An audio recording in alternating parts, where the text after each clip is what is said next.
totally stupid. It's the DLC Air, Land and Sea expansion pass.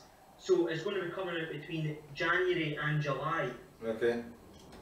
But so it's a season pass, that's all it is. So you're paying an extra £18 purely for a season pass. That's it, that's all you're paying for. But what's troubling me with this is all the content that's in these expansion packs that are coming out over the next, 6 months, from January to July, they've already made it. It's done.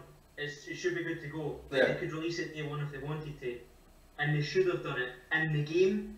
But they've just said no, not interested in that. It's like, what can we take out the game and add to DLC that would make it so it's still a full game that you're buying, but we can charge more money. So essentially that's what they're doing just now. The Land, Sea and Air expansion pack with vehicles and weapons and stuff, that should be in the game right now, ready to go. To me, what I'm worried about with that is, as you say, if they're taking that stuff out before the game's even released to make it as an expansion pack, does that mean the cheaper version of the game is that compromised and a crappier game? Like, I always think there's stuff like DLC. Without that stuff, you've got a kind of less enjoyable game. Fair enough if it comes down a year down the line when they've come up with another idea or something, but right from the start, this is obviously stuff they've thought about making in the game to make a full-on game. But then, as you say, they're taking bits out. So is the game compromised now? Or could you buy it for the cheaper version and be quite content and say, that was a really good story? Or is it like 4 hours long without the DLC stuff? I don't know. Well, the expansion packs are, I think, by the looks of it, it's just going to be vehicles and weapons. But the fact is, though, Sean, is you're buying a game that's been in development for the last couple of years. So that £35 that you then give them is for their time. Yeah. Like that, the last 2 years, for example, you say 2 years at a time, there's a game, right, I'll buy it for $35.99, whatever. I'm paying for the 2 years. But what's actually happening, they've already created DLC during that time, so you're getting less development time on the game you're buying unless you pay even more. And £55 is absolutely ridiculous for a PC game with content that should be in already. I know why they're doing it. They're doing it purely to generate interest in that. They've got a season pass, so they're going to want to, you'll come back in January, you'll come back in February, and that when they're releasing these packs. But it's like, why don't you use that time between the release date and next year, for example, to create new content you couldn't put in the game to start with? The fact is, it's just like every other company. I've got another one up just now, Call of Duty. What an absolute joke. It's the same story, exact same story as Just Cause 3. I'm really looking forward to Just Cause 3 coming out, but I've got no interest whatsoever in Call of Duty. It's just not. That's coming out, that's going to be £40 on Steam. But that's obviously just the standard edition. You're not wanting actually, you're wanting the digital deluxe edition, which gets you the season pass. And a couple of extra wee content, a wee map, and that comes with a map. That's good. One map. That's it. You get a bonus map for pre-ordering, and a couple of weapons and stuff, and it comes in DLC. But the problem with that, Sean, is the base game's £40. The digital deluxe edition is £70. £70, but you're getting nothing for that because we don't know what the DLC is going to be. We don't know anything. We've not got any ideas of what's coming out. All we're getting is, there's a season pass. If you want to buy the season pass on its own, it's £34.99. It's only £5 cheaper than the actual game. What's that all about? You can't make DLC that's almost the same price as a game. That's not how it works. You can't do that. But what they're doing about all this pre-order bonus and stuff, it's great because that means they get the money there and then. That's what, and then they're no interest down the line. Well, so I think they've already bought it. I think the biggest problem is, like you were saying, it comes back to that mighty number 9 Kickstarter project that I was telling you about last week, where you've got people that are investing money in a game. Let's say you're buying it, you're putting your money into it and stuff. You want to think that you're getting value for your money. Now I know obviously game companies want to make more profit and everything, that's business. But at the same time as a gamer, you're not interested in that. All you want is to think that the money you spend, when it's £30, £40 or £50, you're getting value for that money. And if they put this idea in your head that you spent £40 on a game or £50 on a game, and only half of it went into the game you're getting, and they've spent all this time as well making all this other stuff that you're not going to pay extra for, that's when you build up this kind of hatred towards these companies, and you start disliking them and start buying their games and they start losing sales. I think, as you say, if you do the stuff at the start, your money gets invested in that, you know you've got the full on game. Then a year later, they work on that, or like the next year after it's been released, then they start working on that content. And obviously a company could be quite sneaky and say, yeah, we're working on that content and stuff like that afterwards, but they've done it during the same time. But I think companies they're getting a little bit, we've talked about this loads as well, they're getting a bit too greedy and stuff like that. And we pull it up most episodes now, anytime we're doing stuff. It's completely obvious. It's not like we're oblivious to what's going on in the industry. I understand that there's some companies, game companies, where you've got different teams who will work in different parts. So you'll have artists, you'll have like program designers, level designers, or whatever. But yeah, it seems like they've got a whole team now set aside for this stuff. And that's essentially what your dollars, your pounds, or whatever are going to. It's funding these separate little groups. They've got nothing to do with your game that you're paying for. And especially when you're pre-ordering a game, as you say, you're getting a game, you're paying for it before it's even released or even developed fully. So if you're spending that money, you're essentially saying, like Kickstarter, there's money to develop this game because I want it, but then they're doing other stuff in the background. So you can't. That's not what I paid for. Exactly, and it just really annoys you. It's just really frustrating. They should get a grip of themselves. But I think companies would say, if it gets too bad, they'll just stop telling you about it, but they'll be doing it anyway. They'll just say, now we're just working on the main game, and then 6 months in they'll say, we've got all this download content. You'll be like, but that probably would have taken a year to develop. Yeah, we've done it in 2 weeks, don't worry about it. There you go. 40 quid please, 40 quid. What I think is great as well, what I think they're going to do is no great.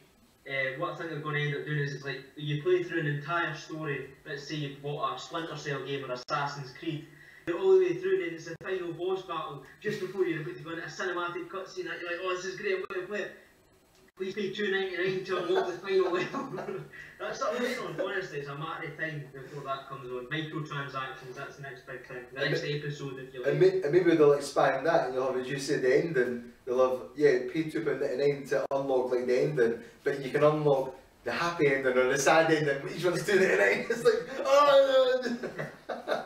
It's like, I know, it's like, listen, this boss is kind of unbeatable, but if you use an extra fibre, we give you this awesome wet that you can get. Like, there you go. They've already developed where your money from before, but we'll give you it.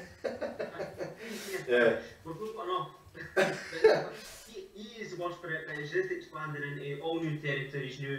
And now, any AAA game that's coming out, Just Cause and things, they're just going to bring out all this DLC expansion passes. And I'm telling you what, just now, I'll never buy an expansion pass. Because I don't know what I'm getting. Yeah. I'd rather wait, let's buy the game, buy the game that comes out, and then whatever the price is, that's fine, as long as I'm paying for value, if you like. Yeah. So I buy Just Cause 3, if it was absolutely amazing, I get great reviews, whatever, and that's it done. And then if they bring out DLC later on, and I'm like, oh, this is really interesting, this gets me back into the game after I've already completed it, then sure, go for it. I've got absolutely no problems with that whatsoever, because you're then paying for even more content that they couldn't actually finish. But the fact of the matter is, me and you could sit, develop a full game, and then split it into 6 episodes, and then charge a £10 each. Do you know what I mean? But then you end up getting £20 more than what you get if you sold it all in one. I think it's absolutely ridiculous. There's no need for it whatsoever, but I think that's just the way companies are going now. It's just, they want money, and they're not interested in the user experience. I think you're right. I think that's what's going to happen. I think it's going to keep carrying on like this, and we'll probably discuss it every episode going forward. Because it's happening. We need to just make it clear to as many people as possible. Exactly, we need to spread the word. Let us know what you think about that, what your opinions are on DLC, season passes, microtransactions, what you think is the good points, the bad points about it. Are you happy with how developers are treating their customers? Are you even bothered about it in the slightest? Do you just play the games and you pay the money because you're minted, you don't care? If so, then donate some money to the feed. Nice one. But other than that, yeah, send us some comments on that. Moving on, Kieran, one of the things I wanted to talk to you about last week, but we never got enough time to, was that Nintendo has now, or the rumours are, it was a Wall Street Journal, I think it was, had sent out a rumour or a message that Nintendo has now sent out dev kits for the NX, or whatever it's going to be codenamed as going forward. But it's been sent out to the industry developers And apparently one of the sort of highlight points that was touched upon was the person said that what it was doing, what they'd seen the console doing, the dev kit, it had to be using industry leading chips. Now a lot of websites reported on this and all kind of went up and went crazy about it and stuff, that they automatically assumed that industry leading chips must mean it's got amazing graphics chips and processors, it must be pushing the boundaries, sort of kind of thing. And although Nintendo's done similar things in the past, where the GameCube, that was like a little powerhouse, awesome little console, and then you go back to N64, that was Silicon Graphics. It was they basically took in the Silicon Graphics company had invested in and working on with Nintendo to make that console.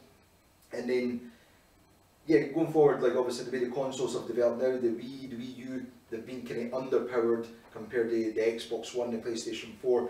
People are kind of all excited about it, thinking they're going to now get something that's vastly superior or better than the Xbox One and the PlayStation 4 are just now. So some people are kind of debating what it means as well, because part of the console they were saying is that it was rumoured that it's going to come with a handheld device, a portable device, essentially as part of the console.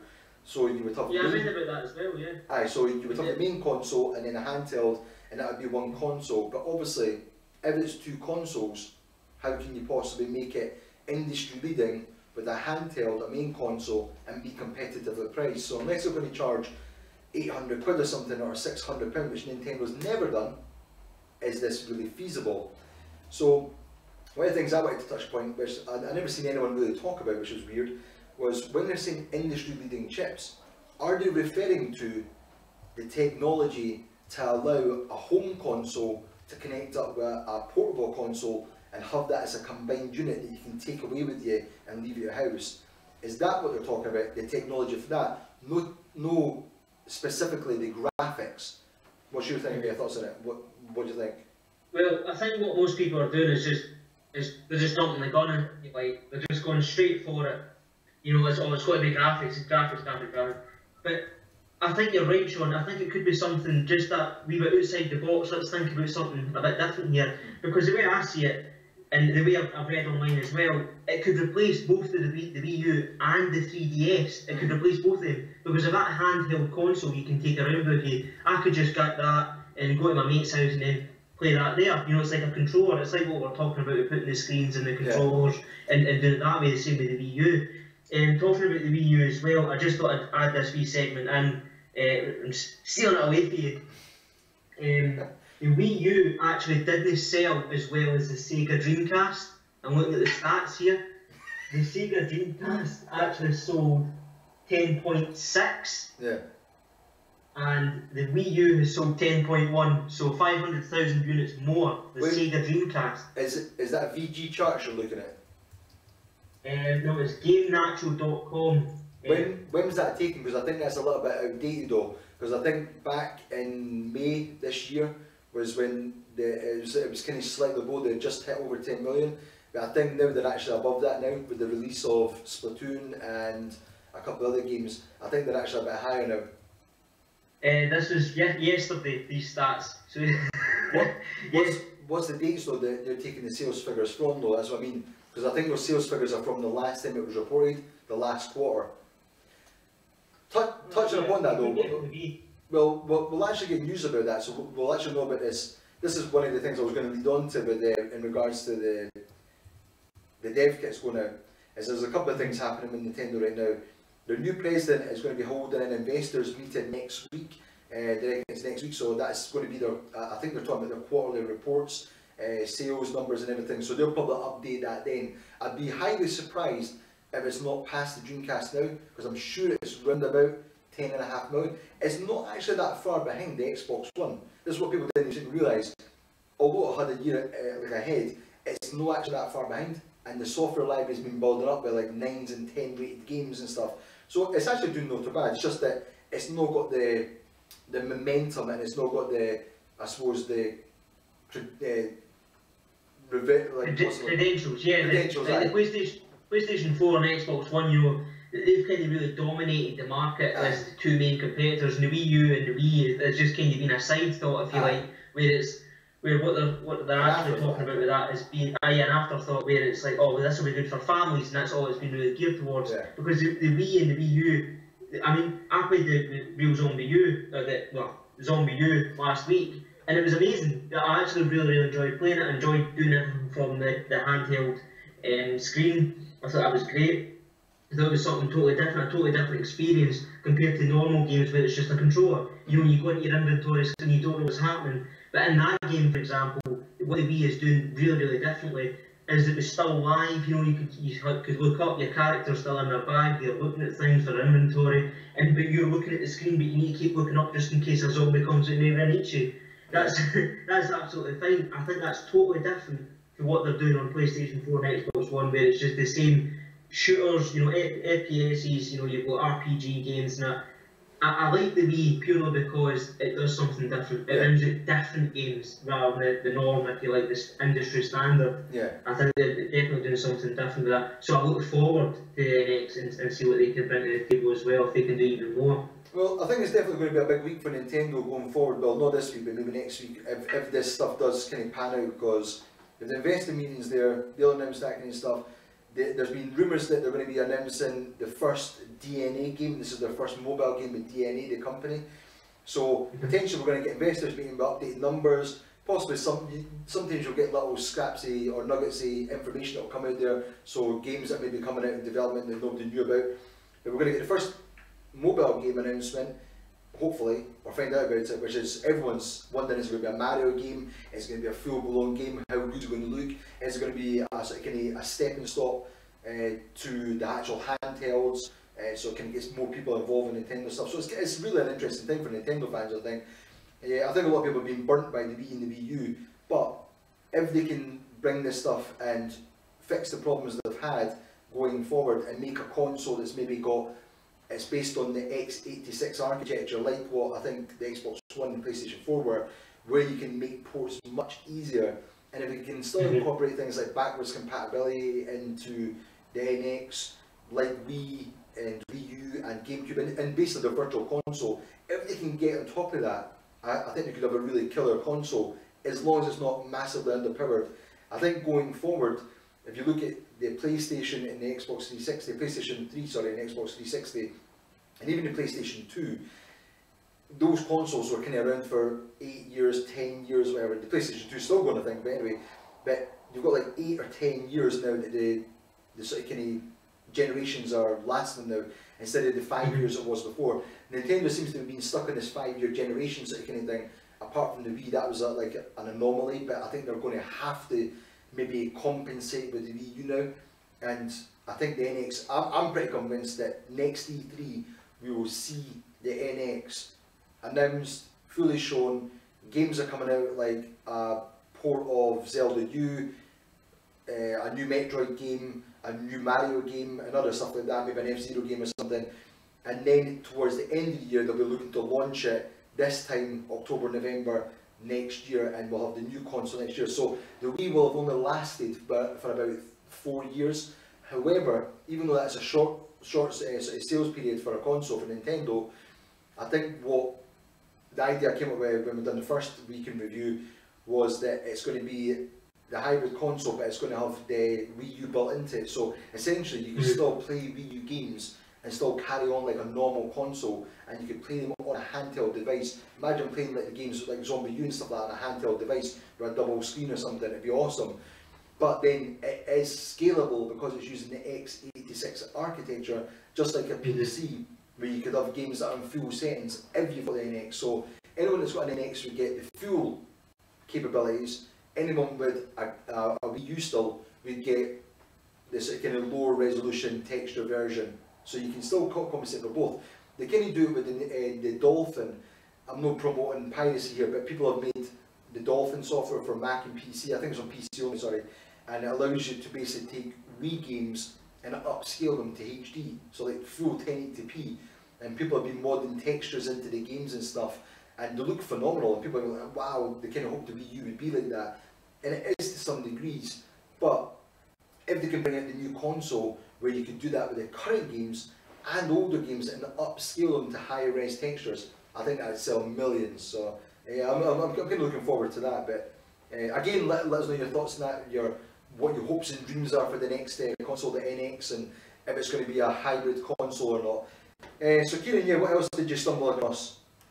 Right, well, it's some really good news for people who want to buy a PlayStation 4 this year. HMV bringing out a mega value pack here. A terabyte PlayStation 4. What are you saying, sorry? Mega value! Yeah, I like value for my stuff for the money. It's going to be a PlayStation 4 1 terabyte bundle with 5 games for under £290. I believe it's £284 they've got here for this. And what you're getting with that is, where did it went away? Where did it away? Is it 5 games? Sorry? 5 games?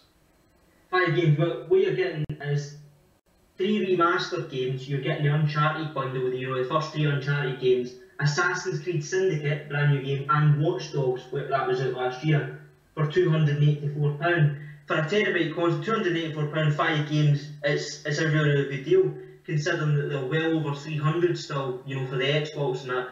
Absolutely ridiculous pricing, but they're really dropping the price. It's about a £50 price drop for that. But what's really good about that deal with HMV for £284 with A5 games is the recommended retail price now is £299. So, so you're getting a really low price, but with a lot of games for under what the recommended retail price is. So I just thought I'd add that in there, for the guys that are going to watch this, and just say, if you're going to get a PlayStation 4, it's a really good deal to go for. I thought I'd just mention that with HMV. We're not endorsed by HMV at all, by the way. Yeah. But but it's supposed to be a really, really good deal. And I've already got a PlayStation 4, so I can't take advantage of it. But it is actually a really good deal just for people for Christmas and stuff. I know they're wanting the most for their money. I know that there was a price cut. I don't know if it's official or unofficial. There was a £50 drop with the Xbox One. But I don't know if that was only in America, or it was a $50 one or not. But I think that's what the response was from PlayStation, that's why they dropped theirs. So I know it came out last week, they announced it in America, and then it was in Australia or something, and then the Europe got the same drop as well. So I think they're kind of close on price, but yeah, I suppose it just depends. Like, to me, I've always said, like, I've not got any affiliation with a particular console, but for me, the PlayStation seemed to be the console to get this generation if you're going to go for one of those two between the Xbox One and PlayStation 4 for the sort of kind of full-on sort of media machines or whatever. The Xbox One, just, I don't know, they kind of scuppered themselves at the very start. They made a lot of mistakes, and obviously Don Matrick or whatever it is now, who runs the Xbox division, he's fixing a lot of that problems now, and he's actually a really good leader. But I think the damage was done, and I think they're always going to be chasing their tail. Whereas PlayStation, they capitalised on that. They've been bringing out the games, they've been supporting it, the price is reducing. It's like, I think that's a great option. So yeah, if you're looking for a new console, like you say, that sounds like a mega bundle. A mega bundle! It's an amazing deal for what I've seen. Moving on for that, by the way, you'll really, really like this. Shenmue 3, a bit of news about that.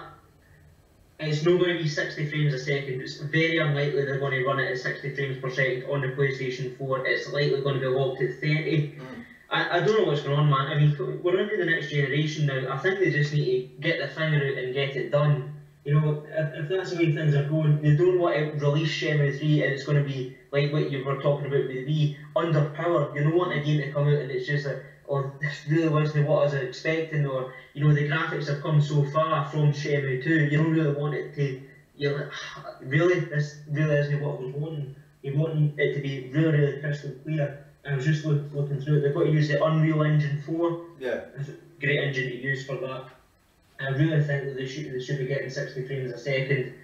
And speaking about that as well, I just seen that it got a total of £4.1 million to make that game, Shenmue 3. Yeah. I mean, unless they're like Star Citizen and they're going to blow all their money on stuff, I think we talked about that last week. I think they're going to be really good with it, and I'm really looking forward to the game. I need to get into the games because it's you that recommended them to me that they're really good games, so I need to check them out. I'll check out your walkthrough, just do the Let's Play, it's fine. Well, I'd say with Shenmue 3, I was like, I actually seen the story as well where he was talking about it. It was during an interview with someone he did, and I think what he was saying was he wanted to focus on the actual graphics and the actual world themselves. So I know in the game just now, I think he's planning to have 3 separate villages. There's the Bayesha village, and there's a couple other ones, I forgot their names. But I think he's adding like more characters, more bosses and everything. But I think he wants to focus on the actual environment itself. I think with something like Shenmue, I think if you're playing like Fallout 4 or maybe an FPS game, I think, or a driving game, I think you would have to focus on something like 60 frames per second, because that's fundamental, because you're on a fast-paced game. But I think playing Shenmue, if you played Shenmue 1 and 2, it's quite a slow-paced game quite a lot of time. So I don't know if the 30 frames per second is really necessary. I think the console's obviously capable of it, and I think if you can do it, you should push it.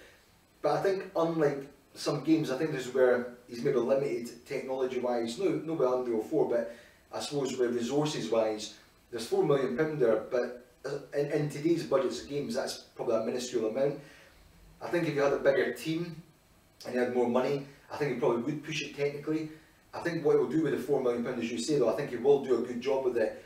I don't think it's going to be any sort of showcase to say, oh my god, look at the graphics, it's pushing the boundaries of technology and computer games and everything. I think there's too many games doing that, like Final Fantasy and I don't know, like I'm trying to think of current games that are like pushing the boundaries. But Last of Us for PlayStation 3, that was amazing. You know, I'm going to play through it in the PlayStation 4. You know, that is definitely high quality. I think that was Game of the Year when that came out as well. Just, you know, for the story and the technological achievement as well.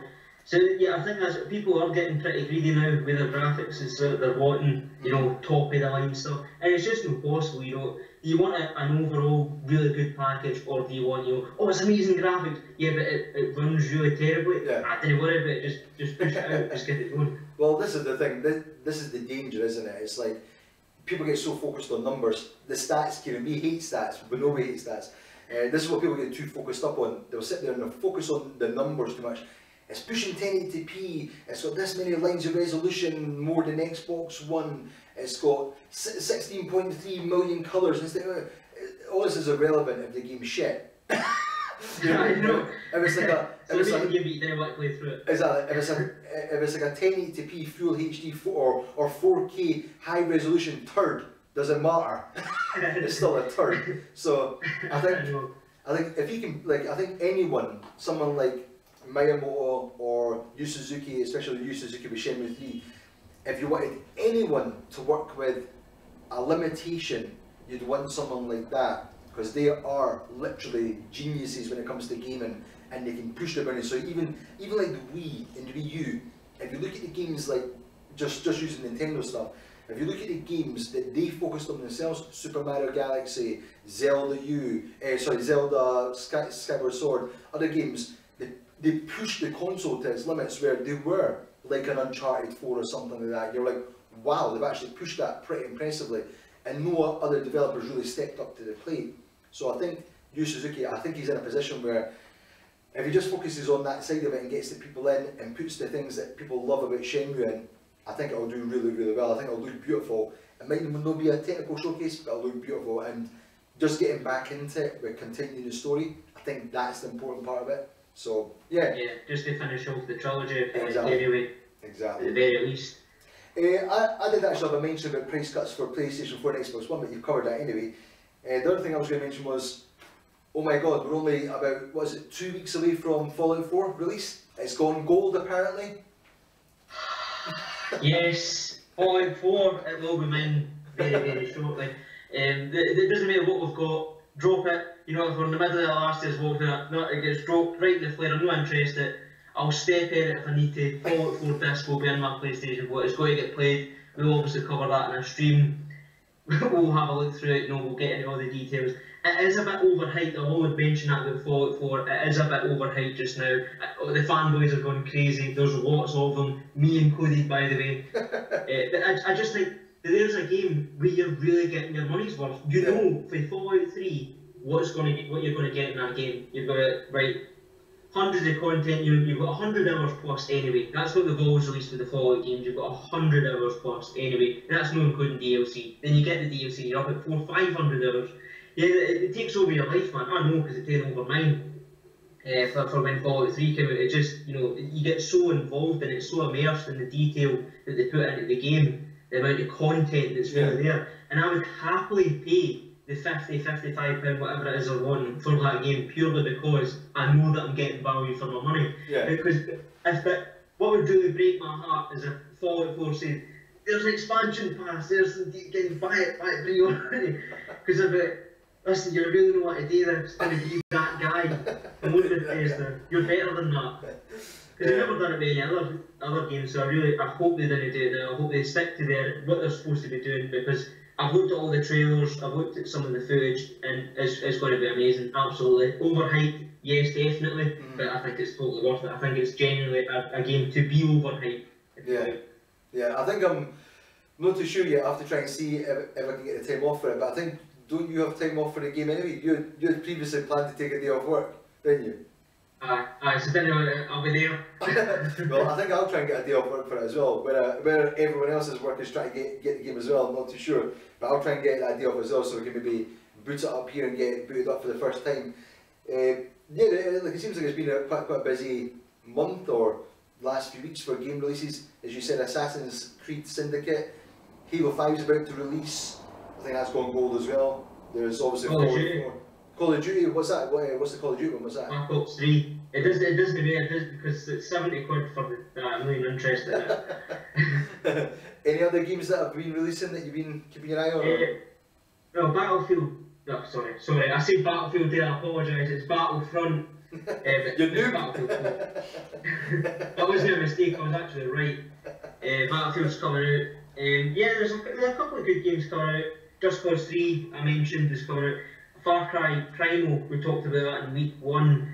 Really looking forward to that. That's early next year, February 2016. Really looking forward to that. It's a game that's really pushing that. If you like, let's go in another direction, a direction nobody's really going. Yeah. Everybody's getting into this Call of Duty frame of mind, Battlefield, Call of Duty. Let's be like that. Far Cry's like, you know what? Forget all that. We're going this direction, let's see where this takes us. And I think it's such a refreshing change of pace. Yeah. You know, like, right, okay, well, this might be something totally different, we need to scavenge, but it's like bringing the Far Cry world and what's really popular now, which is survival games.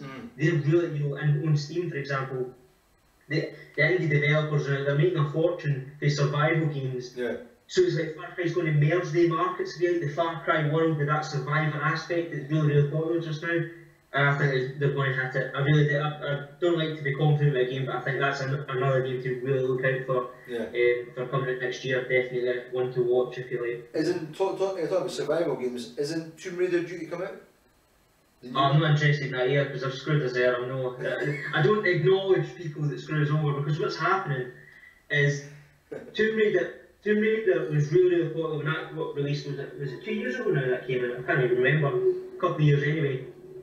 When that got released for the PlayStation 3, it was absolutely amazing. And now what happened is Microsoft bought out the rights, if you like, you know, that kind of thing, where it's going to be an Xbox One exclusive. The PlayStation 3 gave them that money in the first place, but they're just like, no, forget that, Xbox One bought us out, that's what it is, you know. Tomb Raiders, the people that the developers for Tomb Raider always say, that's a lot of cash, I'm going to take that, that's fine. Instead of just making a multi-platform, they've obviously, it must be millions and millions of pounds to have an Xbox exclusive. But the only reason why Microsoft's giving them all that money is because they know PlayStation fans are going to like, you know, I'm going to need to buy this on, I think it's coming out later on PC. I think it is going to come out on PC eventually, I don't know, correct me if I'm wrong. But definitely it's going to be released on just Xbox, and I'm absolutely raging about it. I hate the fact that the game was built on the PlayStation, and they're like, no, we're going to Xbox solely now, because it just really annoys people, especially people that have bought it on the PlayStation, and then you're like, well, you know, so we're not going to get a sequel. Oh, but don't worry about it, guys, you're going to get a remastered edition for the PlayStation. But I'm not going to buy that, because where is it going to go? Yeah, exactly. So wait, instead of getting the new game, I'm going to buy a remastered edition of your old game that I've already played through. Shut up, man, that's just pointless. You're not going to give us a sequel to it, but we'll give you money for a remaster. No, chase yourself. Chase yourself. But it's remastered though. Talking about that, before we go on, in fact, I just want to say thanks to all our viewers who are watching just now, loving your comments and stuff like that. We'll respond to them when we can. Thanks for joining us. If you've not followed us yet, you can follow us on Twitch, any of our social networks. You can sit there and like us. The more you follow us, the better. We're currently working towards 100 followers on Twitch right now. We're at 60 something, 61 I think. So we're working towards 100. Every one of the 100 that joins and follows, we will be doing a prize giveaway at the 100 mark, so you will be automatically entered into that. Still not to decide a prize yet. Maybe Kieran will meet you up for like a cup of coffee or something. No, that's only 100. Once we hit 1,000, one lucky member will get that. And then we can chuck some DLC content with them. Exclusive content! Just to continue on from what you were saying there about the game like coming in Xbox One and stuff like that as exclusives, something that that caught my eye, and I've been thinking this for a little while now, was Microsoft's been pushing Windows 10, and they're pushing the fact that you can play your Xbox One games by streaming them to your Windows PC or whatever, and you can play with the console, the controller. One of the things I seen today was, or yesterday, there was apparently an interview done with one of the Xbox guys or one of the Industry 343 team members who had said that it would be possible to port Halo 5 onto the PC or onto Windows 10 because it was using virtually the same stuff. And I was thinking to myself, this is like, it seems to be happening all the time. The whole point of consoles in the first place was so you didn't have to buy a PC. And basically you got console only games, and every game you get a crossover, but it seems like they're gradually, like I don't know if this is Microsoft's plan, but it seems like they're pushing towards this setup where you'll be able to get your game on an Xbox One or a PC regardless. So then what's the point of an Xbox One? Is it like... Exactly, you're totally right there, totally right. It's separate for a reason, you know, people like using a mouse and keyboard, yeah, and I like using that as well. I also like using a controller. I prefer for certain types of games I like using a controller. But if that's the way it is, then I like playing my PC, then I'll play a game on my PC using a controller. I'll just attach a wired Xbox 360 controller. You can get them pretty cheap now that the Xbox One's it. Why don't I just use that? Who cares about streaming, you know, and getting this? I think it's just another gimmick that they're pushing out so that it gets you interested, so it gets you to go to Windows 10 and buy an Xbox One. Talking about Windows 10 though, what I really don't like is the fact that almost forcing you into it to upgrade. I'm sure I read it in a news article about some of the updates that are coming out, and it's like trying to force you into upgrading to Windows 10. So people don't want to do that. People want to just stay with Windows 7 and Windows 8. I've got Windows 7 on my PC and Windows 8.1 on my laptop. That doesn't. I'll put Windows 10 on my laptop, but I'm leaving my PC as is because it works perfectly. You know, it runs really well. It's a couple of years old now, but it's running fantastically on Windows 7. Why would I want to upgrade? I'll just put it on my laptop and that's it. I don't know how stable it's going to be with games. You know, you just don't know. It's just going to end up being a pain in the backside anyway. They're talking about it lasting a decade. I really doubt it. There'll be updates coming out with patches and there'll be things wrong with it. We don't know about the security aspect of Windows 10 either because it's untested. You know, for the consumer, if you like. I know it's out now, everybody's getting it, but it's still a really fresh and new console, a fresh and new operating system, if you like.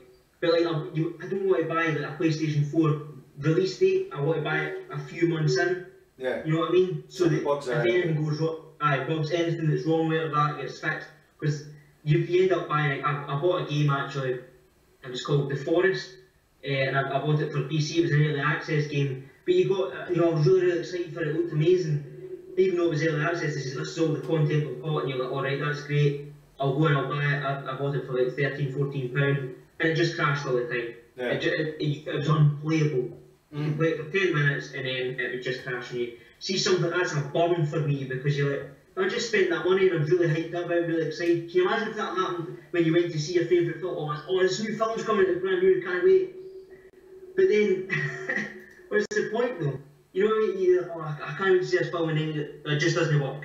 Or the trajectory breaks.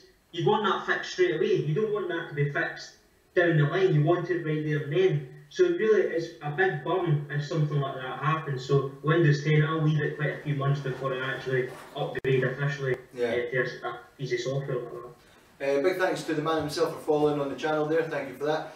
Just to touch upon what you were saying there, with Windows 10, when it was the beta releases, where I forgot what it's called now, but when they were doing the beta release, there was everyone was going on about the privacy side of it, how it was forcing you into, you had to manually go in and turn off all these privacy things. So it stopped like Microsoft tracking your website use and all this kind of stuff. It was pretty bad actually. People were moaning about it, saying it was really sort of intrusive. Then obviously it's been released, everyone's got it, it was free for people who even had hacked versions. You could get it for free, but after the year then you would have to pay for it or something. I don't know exactly what the setup is with that. However, as you're saying, with the upgrades, we even actually had it here in the studio, was there was an update went out, it was an automatic one for one of the graphics drivers, and it screwed up the graphics card working on the machine. So I had to then uninstall it and go back to an older one. But then I had to go and research and try and find it. Now it's no easy for even me trying to find this stuff. And I'm kind of technical or computer literate. It's like trying to go and find work in IT, Sean. Yeah, I work in IT. So I was actually away trying to find things about where I could find all the settings to turn it off. And it was all over the place. So turning off all these random settings. But see, even when you turn those settings off, it still does updates. It still forces updates on you when you're in it. So that update you're saying, the Windows 10, it's the end of year update or whatever. It's a big patch. It's like the Service Pack 1, I think it's for Windows 10. That's going to be forced upon everyone that's got it. Who's to say that it's not going to screw up drivers again? And if you're screwed up with drivers and you can't use something, let's say it screws up your mouse drive and you can't get connected, obviously you could just connect another one. But if you've only got one, then you're screwed. It's like, I know. I know, it's absolutely ridiculous the way they were going about it. I can't stand all that tracking. Or if you want to turn something off, it should be off. It shouldn't be kinda off. Yeah. You know what I mean?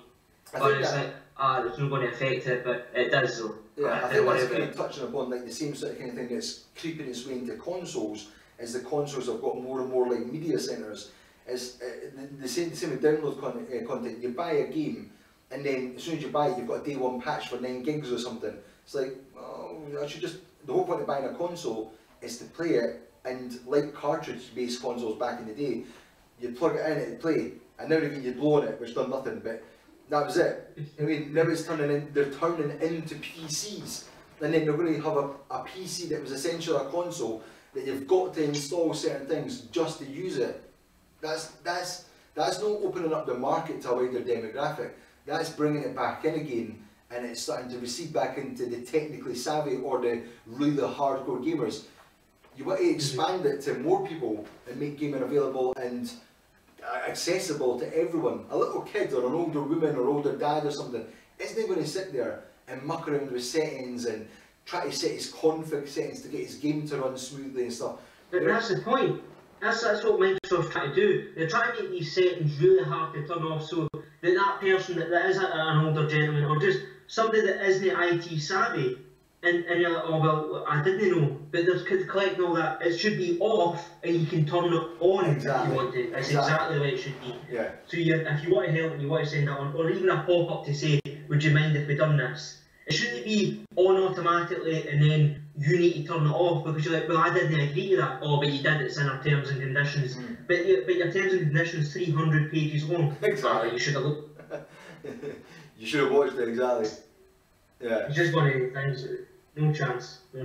Exactly. Give options, make it optional, and then the quality of the stuff you're going to get back is going to be much higher instead of people that are like really sort of against it and not happy about it in the first place. Anyway, one of the things I was going to mention, we're actually going to have this for next week. We're not going to do it today, we're going to wait until Keenan's back in the studio. Steam controller. We went about Steam controllers last week, and we're going about how we thought it'd be crap and stuff, and we thought it'd be a crap controller. So, a good friend who's actually followed us, the man himself, Rowan, has sent this in to us and dropped it off and allowed us to have this for a week so we can have a wee test of it with Steam and whatever else, get a feel for the controller and see what we think of it, see if we draw the same conclusion as what we thought before, or we'll change our mind in it. But what I will say is it's a nice little box, comes in a nice package and stuff, so that's a good point. I don't know how much this sells for normally. Is it like a normal? £60. It's £60. However, you get a £20 Steam voucher with that as well. Really? Alright, okay, for like to use in games and stuff. Yeah, you buy games with it. Yeah. Can you buy it without the Steam voucher? Nope. I see. As far as I'm aware, it is £40 for the controller, but you need to buy a Steam voucher with it. You can't not get a Steam voucher. That's why it's at least £60. That's a bit rubbish. If it was £40, that's kind of price of a controller. I expect £40. And then, yeah, if you wanted to buy the Steam one, you get a discount on Steam stuff. But it's like the forced into buying £20 worth of Steam games. Expansion packs, bro. It's just an expansion pack for a controller. Yeah, but big thanks to Roland for sending that, dropping off with us, so we can have a shot at that, and we'll give our feedback on that tomorrow. We'll let Kieran probably try it more because he plays more PC games than I do, so he'll probably have a good idea of it and stuff. I don't know if it does the thing I was talking about, by the way, with the proper touchscreens. I had a wee shot earlier, just like looking at it. But we'll do it. Well, I think what we'll do is we'll do a proper test. I'll come a bit earlier next Saturday. I will be in next Saturday, by the way, guys. Anybody that's watching, just some things made so that I couldn't travel. But I will be travelling next week. I'll come in and we'll have a wee chat then about that. I'll have a look at the Steam controller, do a bit of testing, and see how it's going to be. Another thing I wanted to bring up, you know how we were talking about virtual reality last week, Sean? yep. Well, a wee idea for this. There's an augmented mobile game coming out, augmented reality, for Pokemon. Yeah, the Pokemon Go. Yeah, Pokemon Go, yeah.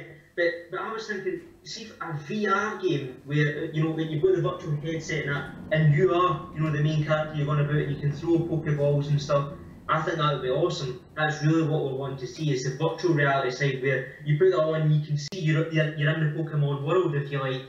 And I think that would be amazing. You know, you'd see the Pokemon in the wild and like, oh, I'm going to go and catch myself a Charizard or whatever it is. I don't know Pokemon, I'm quite rubbish at it. But I think that as an idea, as a game, Pokemon VR, Yeah. absolutely amazing. You'd sell millions and millions of copies of that. People would be dying for it to come out. I'm sure PlayStation 4's working on their own virtual reality system as well. Morpheus. You bring it. What's it called? Well, it was the code name was Morpheus, but it's now Sony VR. Yep. Sony VR. Yeah. So the way I think VR is going to be the next big thing. It's really got. There's other companies coming out with it now. It used to just be, you know, what's that even called? I've actually even forgotten now. What's it? The dev kit. What's it? Oculus. The Oculus Rift. Yeah. Yeah. So that was coming out, and what I think companies realised, like Sony realised that, oh wait a minute, this is another market that people's really wanting. You know, they're wanting this, so let's get in there. Let's develop our own VR. And they'll start competing, you know, there'll be a lot of competition, which is great for us gamers and people that's wanting the VR sets, because it brings the price down, makes it cheaper. Yeah. You know, if Sony bring out one that's, you know, £200, but then Oculus said, oh well, ours is only 150 and it works for all this, you're like, oh nice one, Ken, I'll go with that. It means competition means you're going to get a better product, purely because the price will be cheaper and you'll get more and more features. Well, that's hopefully the plan, and going down the line, obviously, as technology kind of increases, things will drop in price. But I think they're saying, like with the Sony VR one, I know with the Oculus, I think they're saying now that it's going to be pretty expensive. It's going to be, it's not going to be cheap. It's going to be like a PC, buying a PC. So they're expecting people with decent rigs in the first place, and then you would complement it with the Oculus Rift. So you're looking at maybe another, like it's probably going to be about another £1,000 to get this set up, which will have the controllers and stuff like that. The Valve, yeah, the Valve one, I'm not too sure what that's going to be, the HTC Valve, Arrive or whatever it is, I forgot what the Valve one's called, HTV Rive, or Rise, so anyway, the Valve one, that's looking like it may be really, really good as well, but again, I don't know how much that's going to be. The Sony VR one, I think they're saying that's going to be about £400 as well, so I think right now it's going to still stay in this niche little zone, and as the technology price and starts to proliferate around, it might reduce in price. I think it really needs to be either with a console, as in it comes with it bundled in or something, or it needs to be a cheap accessory, £100 to £150 maximum. I think start putting things for £400, you're just going into hardcore gamer technology areas. Well, what they should be doing, see, instead they focus on the Kinect, Xbox should be bringing out their own. Screw the Kinect can get there. I'm not interested in the Kinect. We definitely should be going with the VR instead. So like, if you released an Xbox One with the Kinect as an example, instead of using a Kinect, they sold you VR, you know, they sold you a VR headset, you'd be well up for that. That's something totally different. The Kinect and the PlayStation Move, everything like that, it's just boring now. We're wanting the next thing, and that is definitely VR. I think we're definitely going to get into that a lot more over the next couple of years. Yeah. I think it's going to take over actually. PC, Xbox, PlayStation, doesn't matter. I think it's definitely just going to take over, and VR is going to be the next big thing, because it really gets you immersed in a game.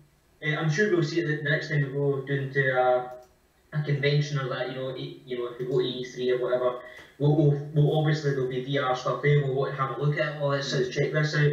and see where it's going to go. Yeah. But really good things coming for VR, and I just hope more and more competitors come in. I hope hundreds of companies start up with all different VRs so we can find the cheapest, the best. Because can you imagine if there was only Microsoft and there wasn't like the PlayStation and there wasn't the Wii?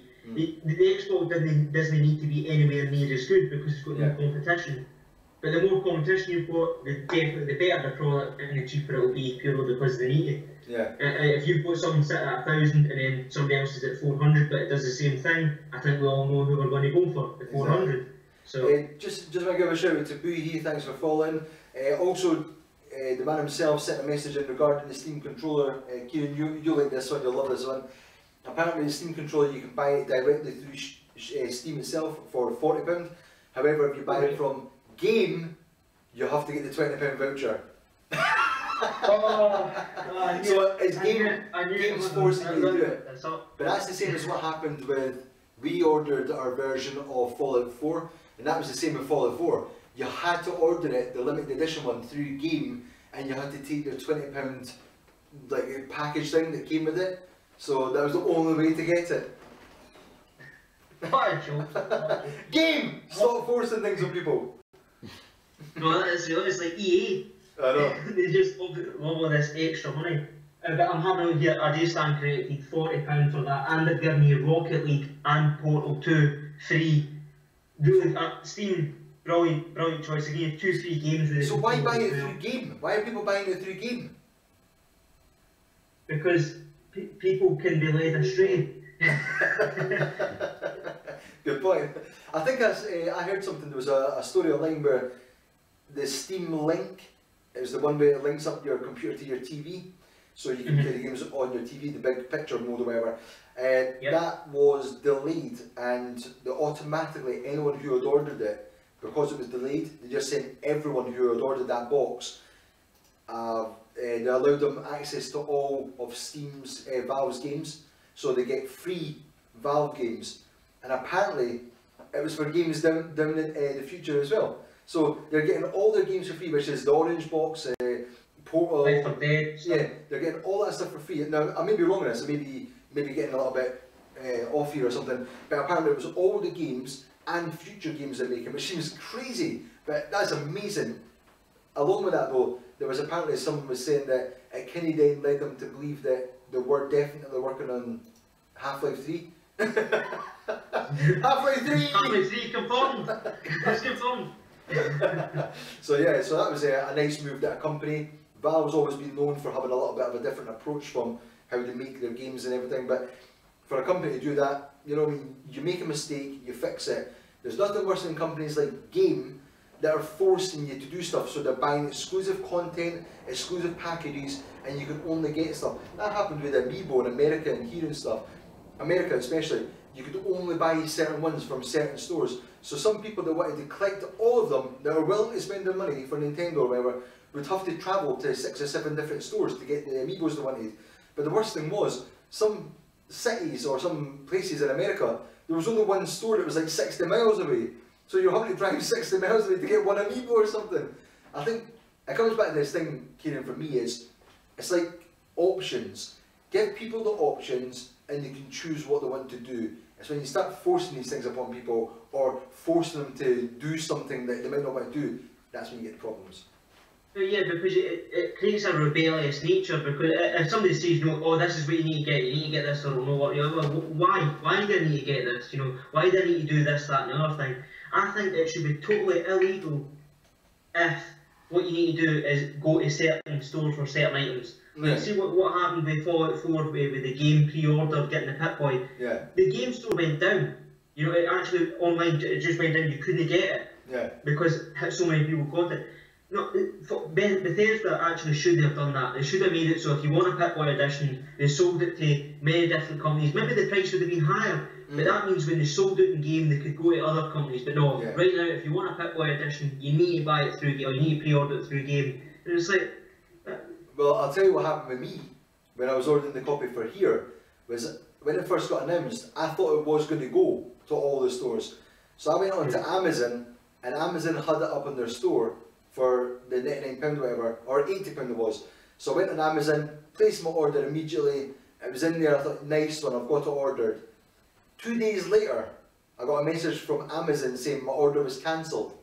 I was like, what? So I knew there was limited ones anyway, so I went in and checked it. Turns out that Amazon didn't even have the right to sell it. It was game exclusive.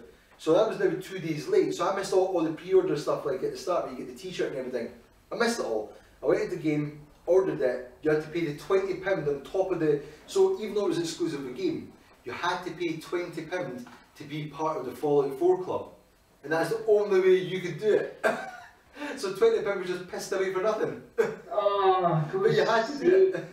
These companies, man, Game, EA, all these, they're just starting to piss me off at all, because there's totally no reason for it. Yeah. You know, competition is great, it's healthy for the marketplace, for in the gaming industry, but trying to force people down a linear route, you know, if you're buying out companies, you're like, oh right, well it's gotten released under this banner now, this banner, you need to do it this way. Why? You're just trying to do that for money. It comes down to greed. But like that Pip-Boy edition, I bet you millions of people wanted a Pip-Boy edition, but there was only limited numbers in game where you had to pay a certain price in game, and now they're selling them on eBay for ridiculous prices. Yeah. I'm not getting one now because of the ridiculous prices. Yeah, go bills to pay. Alright, so we'll probably just leave it there, Kieran. That's us sitting up in an hour. I think we've had some really good talks there about certain things, so looking forward to games that are coming out. And yeah, if you've been watching the show and you're enjoying it, and you've enjoyed following me and Kieran for the last couple of weeks, check out the channel, follow us on there, check out our social networks, give us a like, a thumbs up, share it around your friends and family. If you want to donate, we have got a box down below.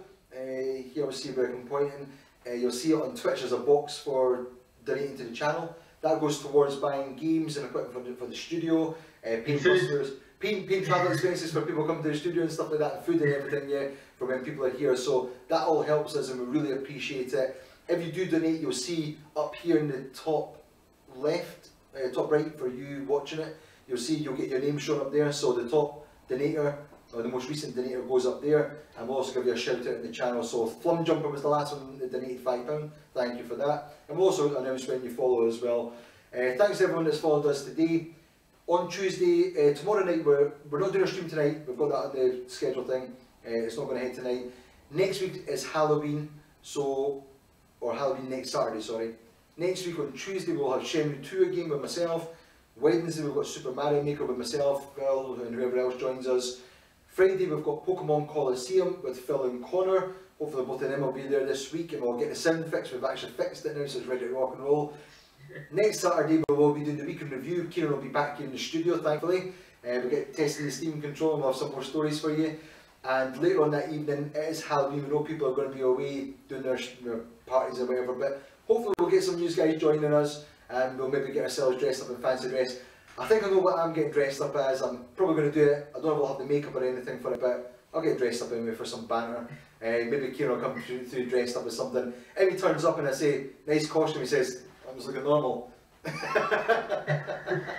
in costume right now, by the way, in case you haven't noticed. I'm wearing a mask. But yeah, that's it for this week. Thank you for joining Games Lounge Weekend Review. Check back next week for that, and yeah, we'll see you around. Cheers, bye. Cheers, bye.